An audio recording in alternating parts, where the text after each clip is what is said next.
iron nails, a few hours, and one last word. That is how John's Gospel records the most studied death in history ending. And the word Jesus chooses, the last word John gives him before he dies, is not a prayer. It is not a psalm. In the language he actually said it in, it is an ordinary workaday word, the kind used for finishing a chore, a construction job, a piece of sewing, not the kind of word you would expect from a dying rabbi. Tetelestai. It is finished. That should stop you for a second. Not because the meaning is wrong. It is not wrong. Most churches you have ever sat in have told you the truth about this word. A debt was paid, in full, and it will never be reopened. In the ancient world, a person's last words were not thrown away. They were the words disciples and biographers remembered exactly, because a death was thought to reveal, more than any other moment, what a life had actually been about. Which makes this particular word choice even harder to wave off as coincidence. That reading is correct, and this video is not here to take it away from you. It is here to add to it, using the very same word, the very same cross, and a detail almost nobody follows all the way through. Because the strange thing is, not that tetelestai means completion. The strange thing is what else, in the rest of the New Testament, keeps getting completed by that exact event, on that exact afternoon, using language that has nothing to do with debts at all.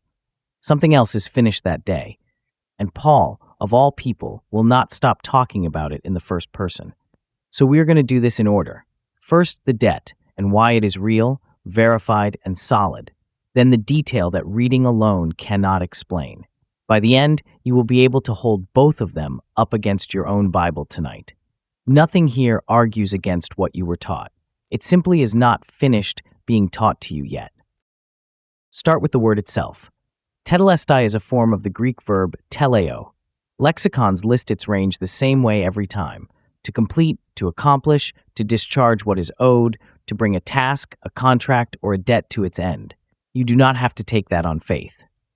The same verb shows up in Matthew's Gospel in the plainest setting possible.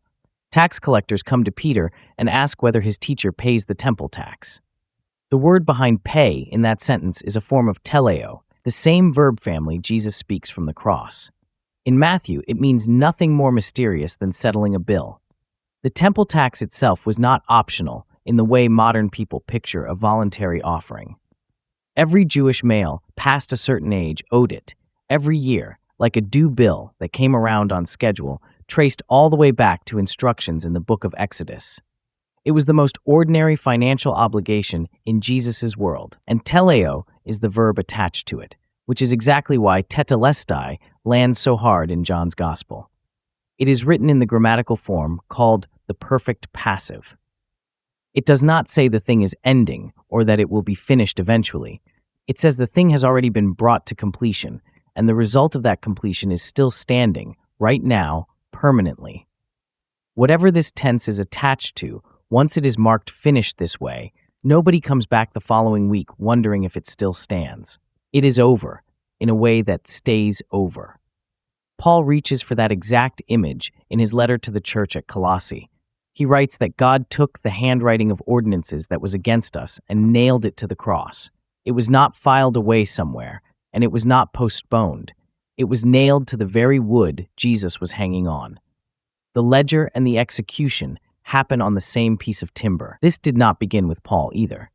Centuries earlier, Israel's prophets had already described a coming servant who would carry a debt that was never his.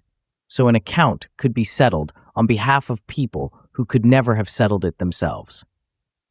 By the time Jesus reaches this hill, the picture Paul later puts into writing to the Colossians has already been building for a very long time. The debt reading is not a stretch someone invented to make the cross easier to sell. It is the reading the whole book had been walking toward. So hold that firmly. A real debt, canceled in Paul's own plain words to the Colossians, and a grammatical tense that will not let it be undone. That is what happened at the cross, and it is true. But it raises a question the debt reading, on its own, cannot answer. If the only thing completed that Friday was a bill, why does the man who understood this death better than almost anyone else, the Apostle Paul, keep describing it as something that happened, not to an account, but to a person, and not a stranger, but him? Turn to Paul's letter to the Galatians, and you run straight into a sentence that should not make sense if tetelestai only ever meant a debt was closed. He writes, "I am crucified with Christ." He does not write that his debt was crucified or that his account was closed. He writes, "I," a man, executed, in the first person, written by someone who was demonstrably still walking around Asia Minor, dictating letters about it.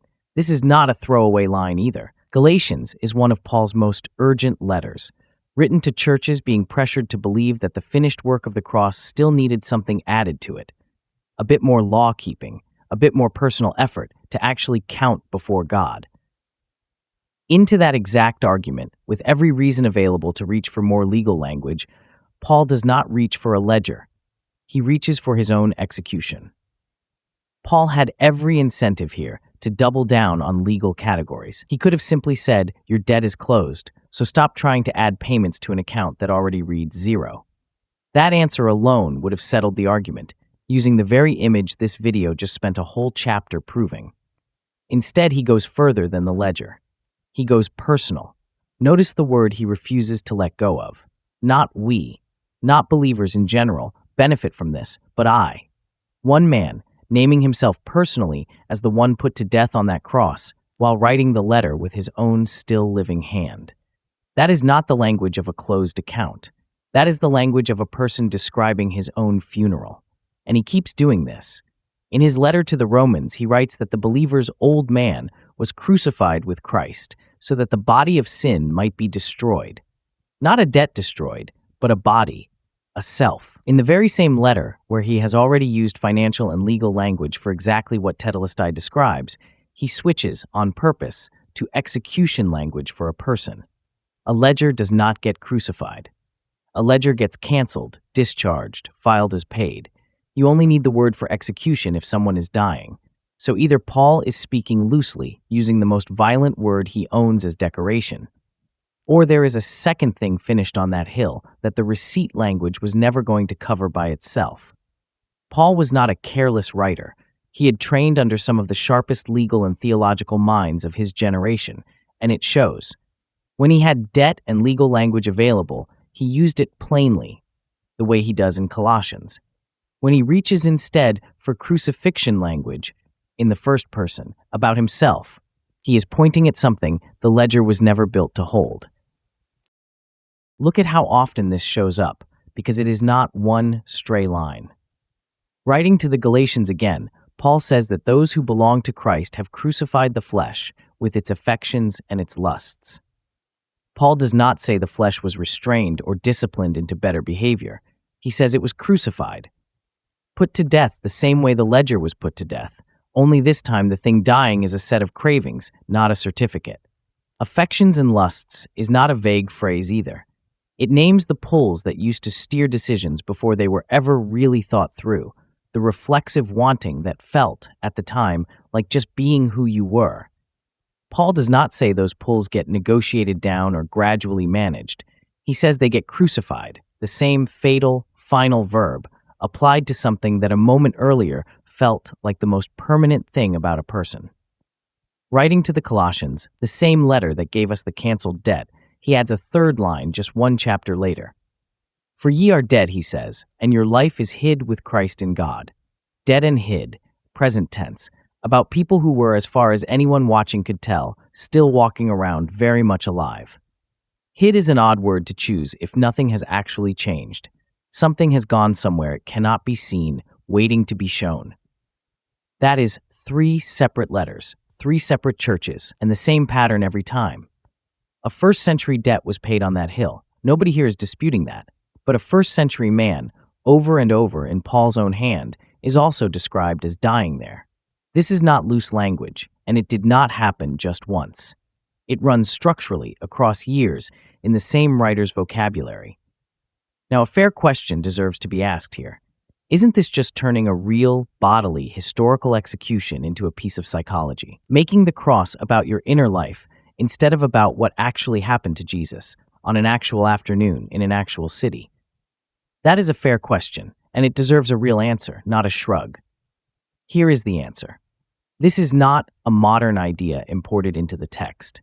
It is Paul's own repeated first-person testimony written within a few decades of the event to people who could still go ask eyewitnesses what had happened. He is not softening a historical death into a metaphor. He is telling you that the one historical death did two things at once, and he keeps reaching for the same violent verb to describe the second one because a gentler word will not carry its weight. If anything, reading it this way raises the stakes. It does not lower them. It means the same execution that legally settles a debt in history also has to actually reach you, personally, now. Or it has not finished the second half of what it came to do, the half that was never paperwork to begin with. So go back to the word on his lips. Tetelestai. It is finished. One word, one moment, and it turns out to be closing two accounts at the same time because both were always going to be settled by the same death. The first account is the one the whole church has always taught you and taught you correctly. The debt, the record of what was owed, canceled and nailed to that same wood. It was paid in full, permanently. Not one word of that has changed in this entire video. The second account is the one Paul kept circling back to in his own voice. The old man, as he calls him. The flesh with its cravings and the self that ran up the debt in the first place. Scripture calls that self dead and hidden with Christ, not because it stopped existing in a puff of smoke, but because its reign, its right to run your life on its own terms, ended on the same afternoon, by the same word, on the same cross. A reign is the right word for it. That old self was never just a bad habit here or there. It was the one setting the terms, deciding what you protected, what you feared, what you had to prove. Tetelestai is the word for the day. Its terms stopped being the terms. That is what actually ended when Jesus said, "It is finished." Not only his life was the price.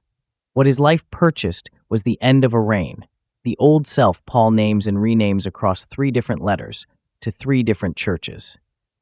And Jesus had already told his followers before any of this happened that it would not stay a one-time spectator event. "If any man will come after me," he said, "let him deny himself and take up his cross daily and follow me." Daily, not once, admired from a safe distance on a hillside. The debt only ever needed to be paid once, and it was. But the old man's reign is not a debt. It is a throne, and a throne left standing has a way of being climbed back onto. Unless the daily pattern Jesus described is actually lived and not just admired once a year, from a pew at Easter. A pattern you step into, the way Paul stepped into it, the way he put it himself. "I am crucified with Christ, nevertheless I live, yet not I, but Christ liveth in me. Therefore if any man be in Christ," Paul writes elsewhere, "he is a new creature. Old things are passed away. Behold, all things are become new." It does not say improved or touched up. It says become new, the very same completed permanent tense Jesus used from the cross, now describing what happens inside a person the moment the old reign actually finally ends. What Tetelestai named was never only a Friday afternoon a long time ago. The same ending is what happens every time that reign genuinely ends in someone, and whatever was underneath it finally is allowed to stand. That is the whole case this video came to make. The debt reading was never wrong. It was just never the whole word.